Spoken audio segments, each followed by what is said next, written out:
A USA heavy metal crowd hated the Beatles, until Helter Skelter blew their minds. It was 1969.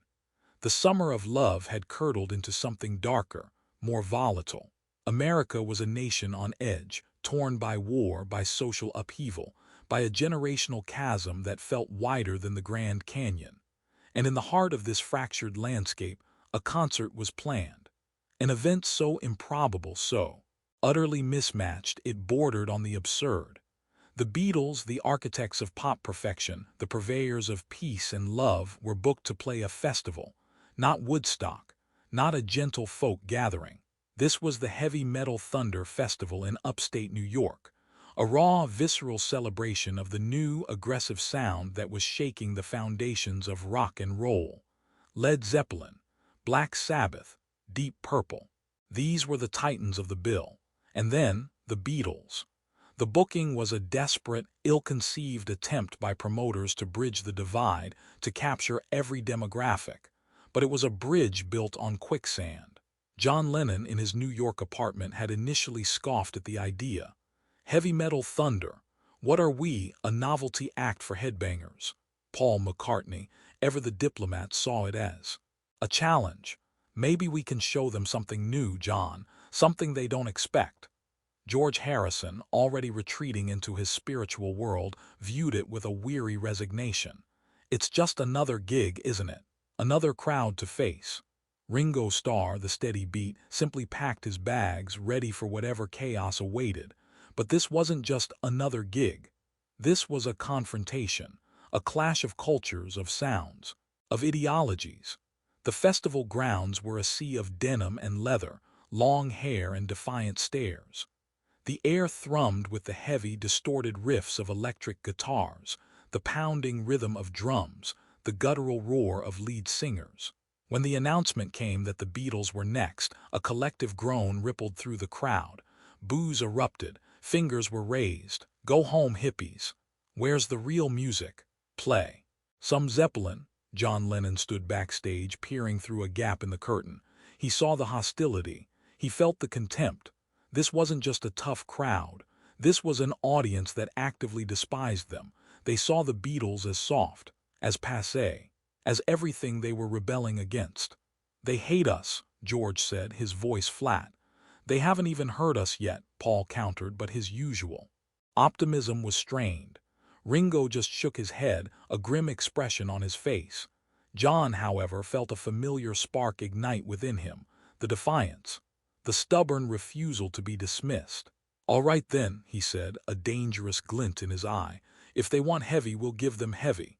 He looked at Paul, a silent challenge passing between them. We're not playing I Want to Hold Your Hand. Tonight, are we? Paul understood. This wasn't about winning them over with charm. This was about raw power, about proving they could be just as loud, just as visceral, just as heavy as any band on that stage. The stage manager appeared, his face pale.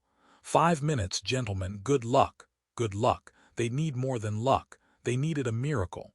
As they walked toward the stage, the roar of the hostile crowd grew louder, a wave of animosity threatening to engulf them. This was it. The moment the Beatles, the kings of pop, would face the ultimate test. Could they survive a heavy metal crowd? Could they, with one unexpected song, blow their minds and prove that true genius transcends genre? Or would this be the night the Beatles finally met their match, swallowed whole by the very revolution they had helped to ignite? The moment the Beatles stepped onto the stage, the roar of the crowd intensified. But it wasn't applause. It was a tidal wave of boos, jeers, and shouted insults. Sellouts, your granny's band. Go back to England. John Lennon squinted into the blinding stage lights, trying to make out the faces in the sea of hostility.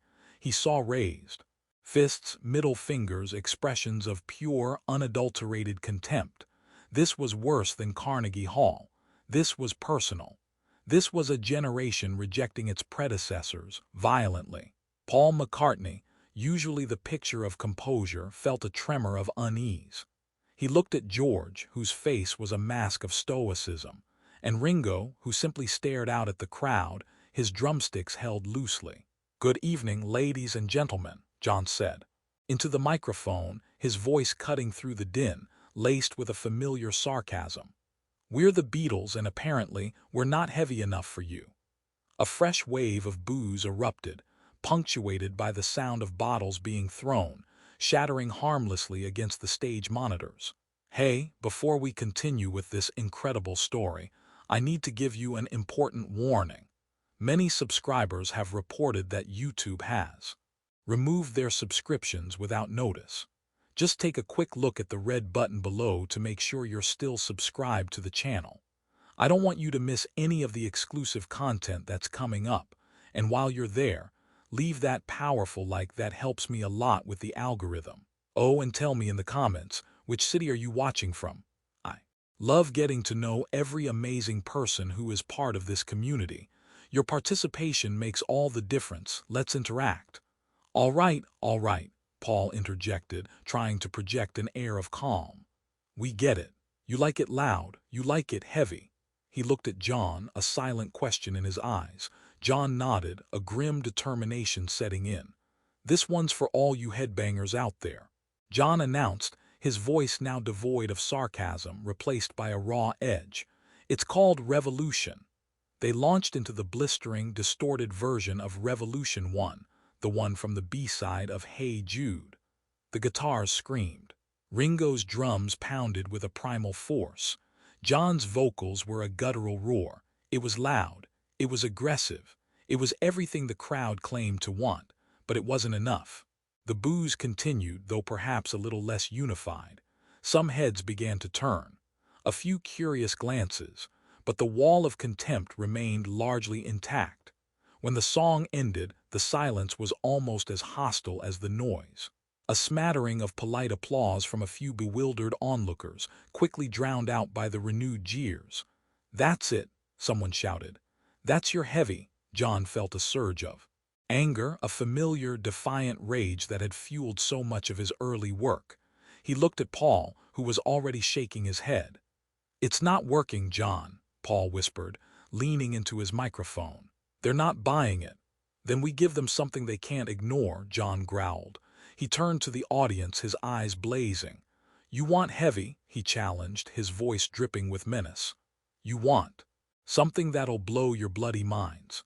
He looked at George, then Ringo, then Paul. A silent, telepathic communication passed between them, a shared understanding of the risk they were about to take. "This next one," John announced, his voice now a low, dangerous rumble, "is called Helter Skelter." The title hung in the air, a dark promise. A few murmurs rippled through the crowd. Some recognized the name. From the White Album, a track that had already hinted at a darker, more aggressive side of the Beatles. But most were still skeptical. They had heard Revolution. They had dismissed it. What could Helter Skelter possibly offer that would change their minds? They were about to find out. And the heavy metal crowd, convinced they had the Beatles pegged, was about to have their entire world turned upside down. Helter Skelter. The words hung in the air, a challenge, a threat. The heavy metal crowd, still jeering, still throwing their insults, paused. A flicker of curiosity, a moment of doubt. John Lennon looked at his bandmates, a wild glint in his eye. "1, 2, 3, 4, he yelled, a primal scream that cut through the remaining noise. And then it hit. A wall of sound. A brutal, unadulterated assault of pure, unbridled aggression. Paul McCartney's bass line was a monstrous, distorted rumble, a low-end earthquake that vibrated through the very ground beneath the audience's feet. George Harrison's guitar, usually melodic and intricate, was now a snarling, feedback-laden beast, tearing through the air with a raw, untamed fury. Ringo Starr, usually the steady, understated drummer, transformed into a relentless, pounding machine, his fills crashing like thunder, his beat a relentless, driving force.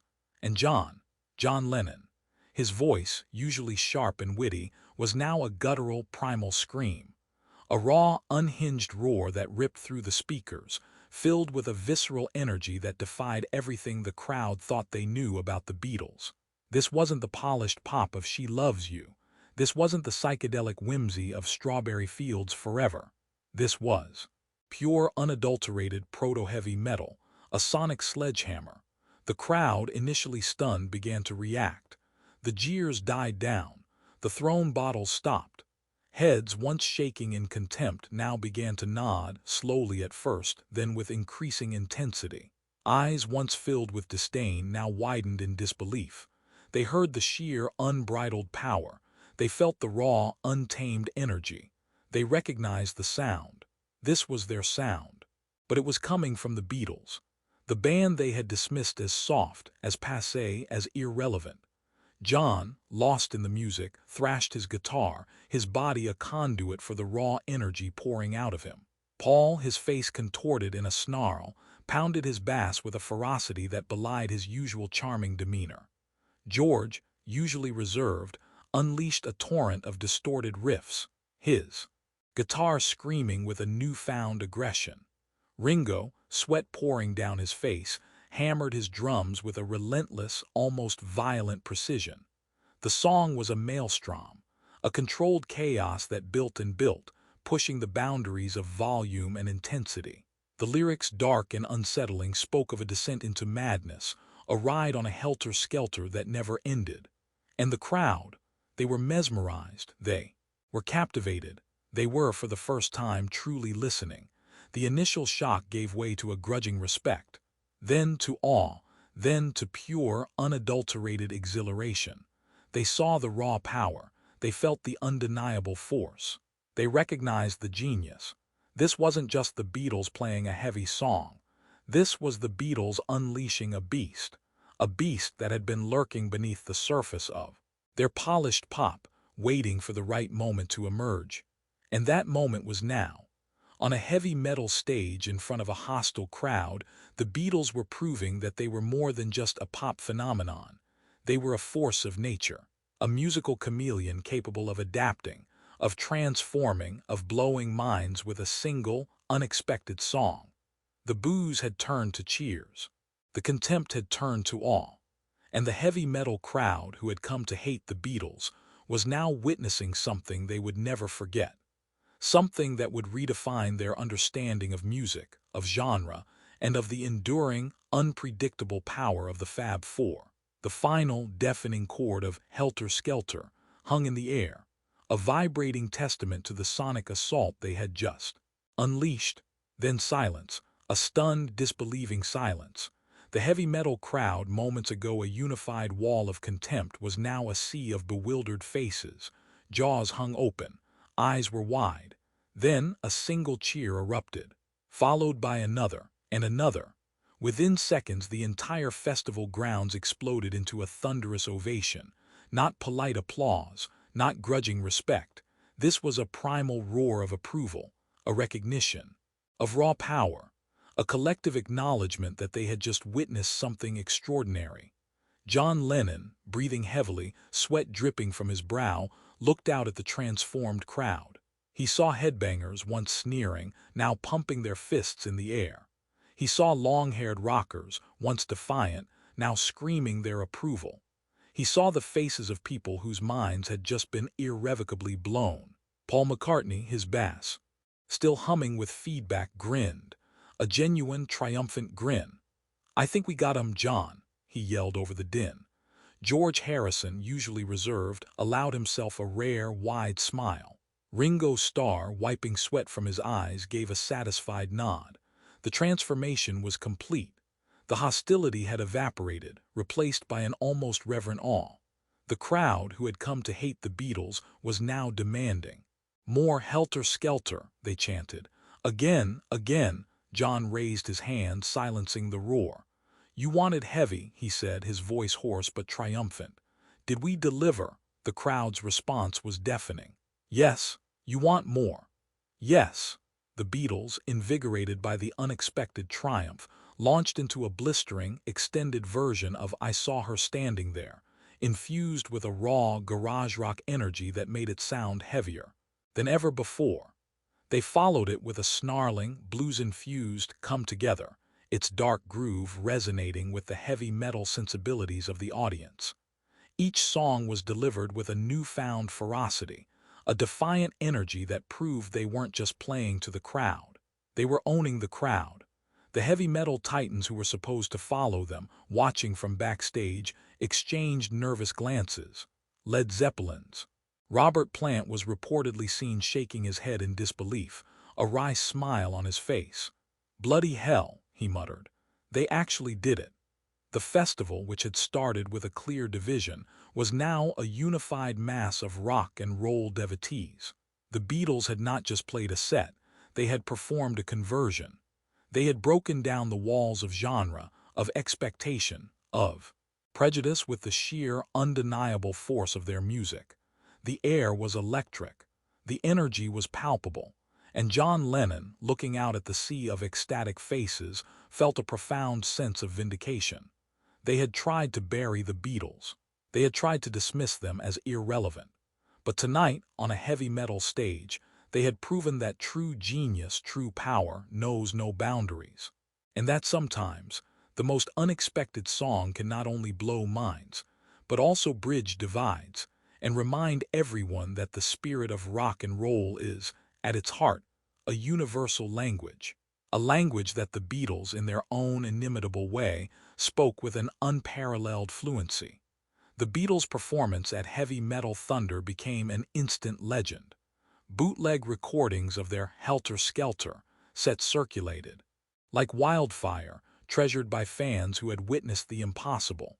The heavy metal press, initially dismissive, was forced to eat its words. The Beatles proved tonight that they're not just pop stars, one prominent heavy metal magazine grudgingly admitted. They're rock and roll titans, capable of unleashing a fury that rivals any band on the planet. Another critic wrote, "We came to bury the Beatles, but they ended up burying us." Helter Skelter wasn't just a song, it was a declaration of war, and the Beatles won. The impact on the music industry was immediate and profound. Record labels, once keen to pigeonhole artists, began to see the value in genre bending. The lines between rock, pop, and heavy metal, once rigidly defined, began to blur. Artists were emboldened to experiment, to push boundaries, to defy expectations. But the most significant aftershock was felt within the Beatles themselves. The performance, a shared triumph against overwhelming odds, had rekindled a spark that many thought was extinguished forever. John Lennon, invigorated by the raw energy of the crowd, felt a renewed sense of purpose. The cynicism that had plagued him began to recede, replaced by a fierce, defiant joy in making music. He realized that his hunger for raw, authentic expression could coexist with, and even be amplified by, the collective power of the band. Paul McCartney, always the optimist, saw the performance as a testament to their enduring chemistry. He recognized that their individual strengths, when combined, created something far greater than the sum of their parts. The experience reminded him of the exhilarating, unpredictable magic that happened when he and John truly connected. George Harrison, usually quiet and introspective, found a new outlet for his more aggressive guitar sensibilities. The heavy metal crowd's acceptance of his raw playing gave him confidence to explore darker, more experimental sounds in his own work. Ringo Starr, the steady beat, felt a profound sense of camaraderie. The shared challenge, the collective triumph, had reminded him of the unbreakable bond that held them together, even through their individual struggles. The performance didn't lead to a full, permanent reunion of the Beatles. The personal wounds were still too deep, the individual paths too divergent to simply revert to what they once were. But it created a bridge of mutual respect, a bridge of shared triumph, a bridge that allowed them to acknowledge their profound connection, even if it was from a distance. The climax wasn't a dramatic explosion, but a quiet, internal shift. A realization that their power was not just in their harmony, but in their ability to embrace discord. Not just in their charm, but in their raw, untamed fury. And that the spirit of the Beatles, the essence of their genius, was far more resilient, far more adaptable than anyone, even they themselves, had ever imagined. The heavy metal crowd had come to hate the Beatles.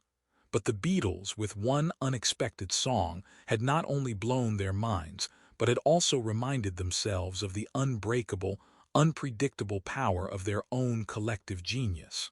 And in that shared moment of sonic catharsis, a new chapter, however fragile, began to unfold for the legends who had once conquered the world and were now proving they could conquer any stage, any crowd, any expectation.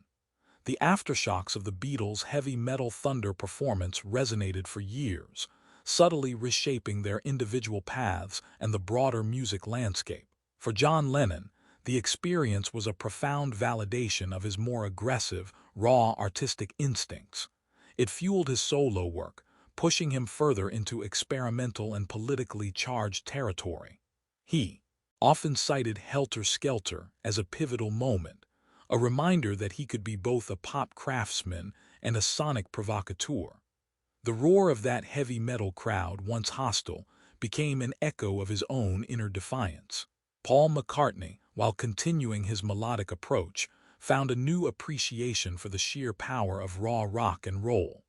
The experience subtly influenced his later work, adding a grittier edge to some of his compositions and live performances. He understood that true musical genius wasn't just about beauty, but also about intensity. George Harrison, whose own guitar work had often been overshadowed, gained immense confidence from the heavy metal crowd's reaction to his playing. This emboldened him to explore more experimental and harder-edged sounds in his solo albums, showcasing a versatility that many had previously overlooked. Ringo Starr, the steady beat, found a renewed joy in the sheer physicality of drumming. The demand for power and aggression at the festival reminded him of the primal energy that had fueled their early days, and he carried that intensity into his subsequent projects. The music industry, initially shocked, began to embrace the blurring of genre lines.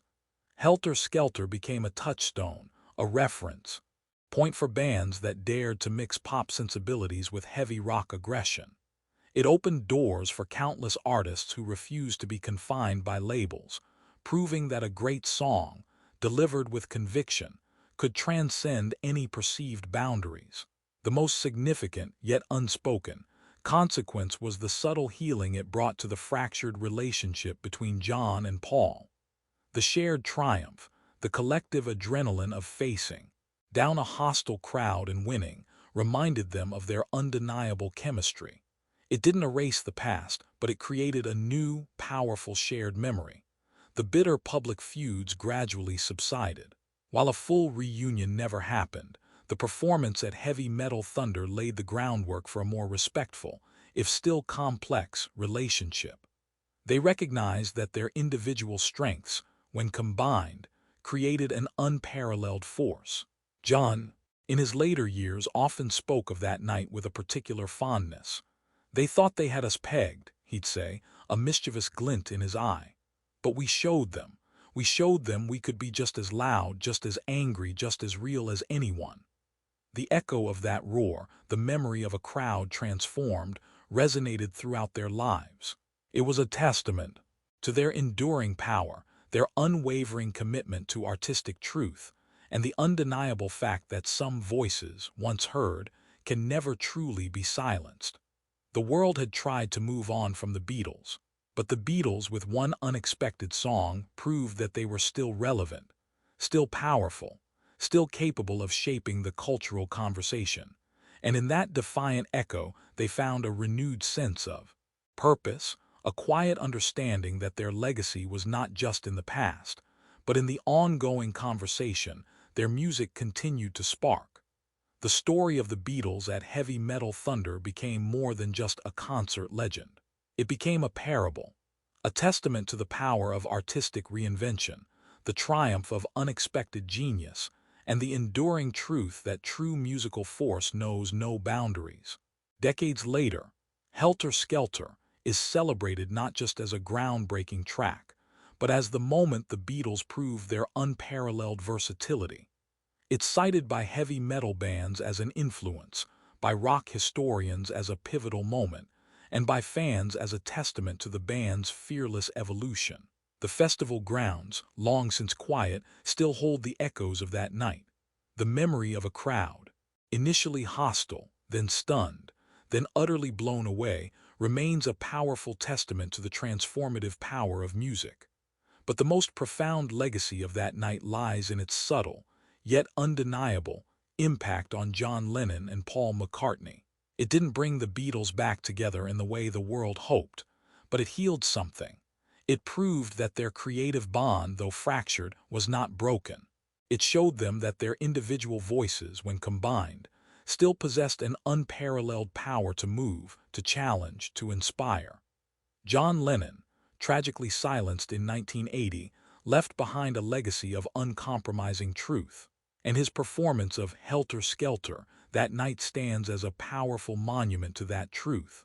A song that was meant to be dismissed, but instead soared. A song that was meant to divide, but ultimately united.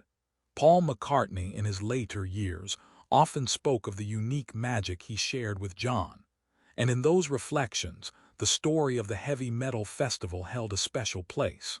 It was a reminder that even when they were at odds, their shared musical language was an unbreakable cord. It reminds us that the greatest art often emerges from struggle, from defiance, from the courage to speak one's truth, even when the world tries to silence it. The Beatles as a band may have ended, but their influence, their spirit, their ability to connect with millions through the raw power of their music never truly died. And their performance of Helter Skelter is the ultimate proof. A song that was meant to be hated but became a hit. A song that was meant to divide but ultimately united. A song that, in its defiant roar, continues to remind us that the most powerful melodies are often the ones that refuse to be silenced. Because some truths, like some songs, are simply too strong to ever truly fade away. If this incredible story of defiance and the unstoppable power of music moved you, make sure to subscribe and hit that thumbs up button. Share this video with someone who needs to hear about the importance of artistic freedom and the magic of unexpected triumphs. What song has ever completely changed your perception of an artist or a genre? Let us know in the comments. And don't forget to ring that notification bell for more amazing true stories about the hidden depths of music's greatest legends.